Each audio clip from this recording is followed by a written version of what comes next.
If you think of it like an email and how we have to send attachments that are too large, we end up having to zip them and then resend them when we know they're too big because we're essentially just compressing that attachment down in an email for the other person on the back end to have to decompress so they can actually see the original format.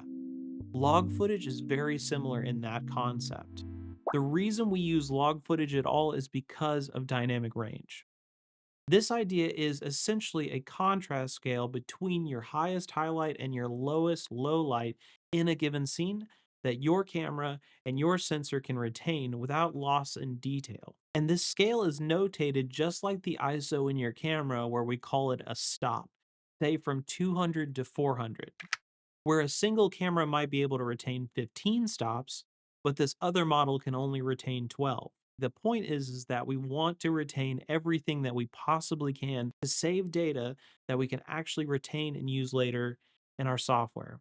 And that is the point of log footage, and that's why we're going to use it here.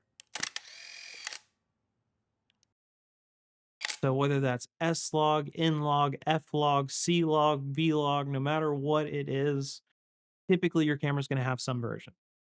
Some cameras specifically and some manufacturers like Canon have multiples. So you might have something like C-Log 3 versus C-Log 2. Now remember, unless you adjust for it with a LUT in camera, you're going to see the log footage either to your viewfinder or wherever you're kicking out your feed to. So you have an external monitor, you're going to see it there, which again, everyone kind of knows what it looks like. That not so contrasty footage. It looks flat, it looks washed out. You don't have a whole lot of color, everything looks a little grayish. And that's what you want because essentially that's where it's going to take all of that luminance data and compress it so you can actually see it. Again, if you want to, you can send that LUT out to the camera. That way you can actually see kind of like what the final grade might look like if you want to go that way and still record log. That's always an option. For me, I personally just leave it and run things like zebras and false color to give me that exposure value, but you can do whatever you want to. Realistically, you just want to set log in camera so you can get out and start filming. Now, once you get your final clips and you're ready to go into your editing software, there is an intermediary step and it's super easy because we're going to take log footage and we're going to make it Rec 709 footage before we make it color graded. So realistically, it's an intermediary between log and your final grade. The reason why we do this is because log footage is flat and it doesn't really look like what we're used to. It's not normal, if you will.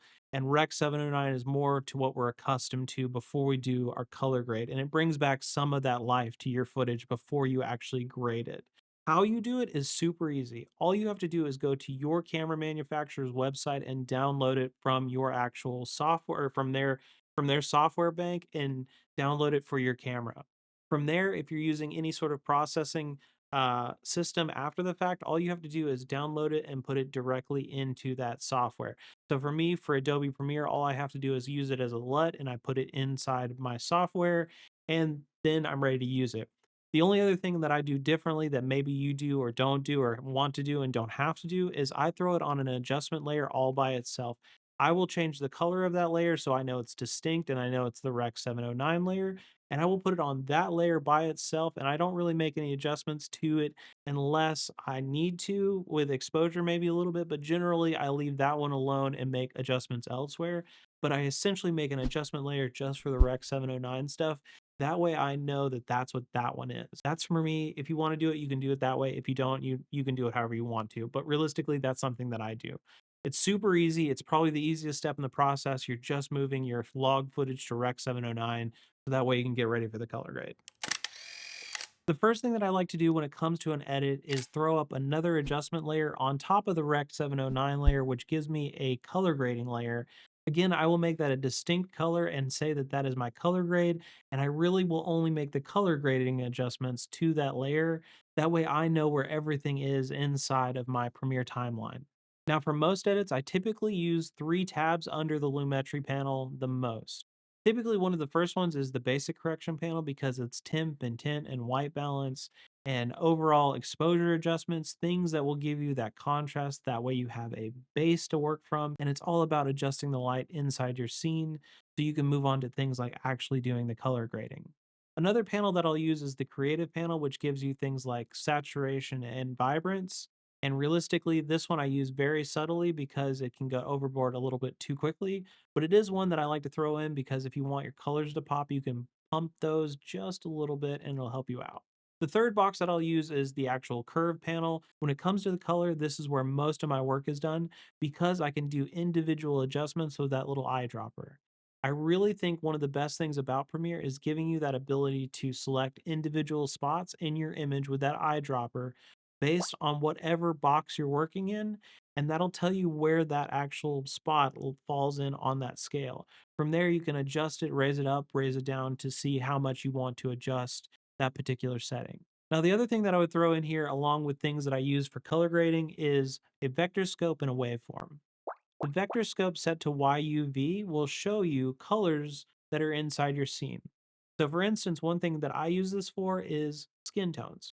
And one thing that I know about my own personal skin tone from editing so many talking heads is the fact that I have a ton of red inside my actual skin tone that I typically like to mute at least a little bit.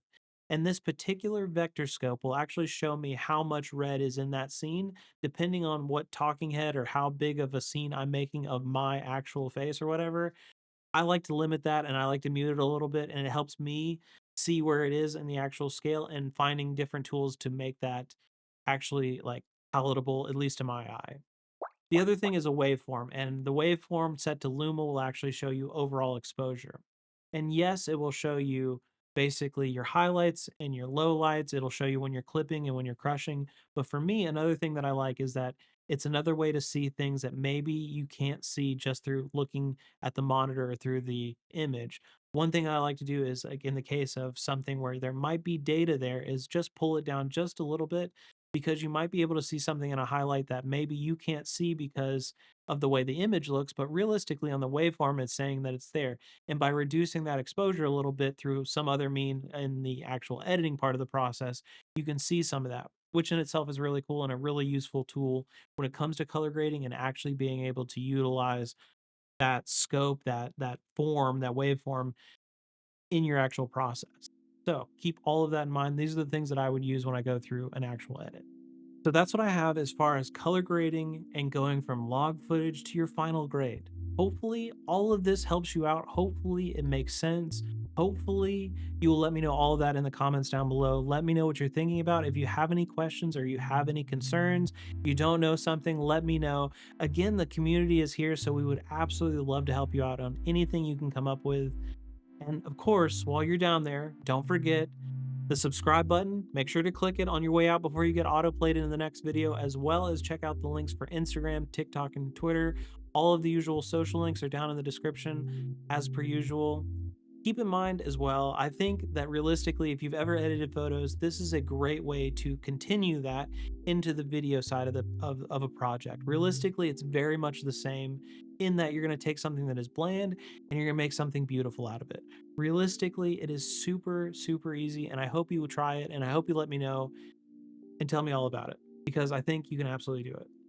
Beyond that, I just want to say thank you so much for checking this one out, and I will see you as always, as per usual, in the next one.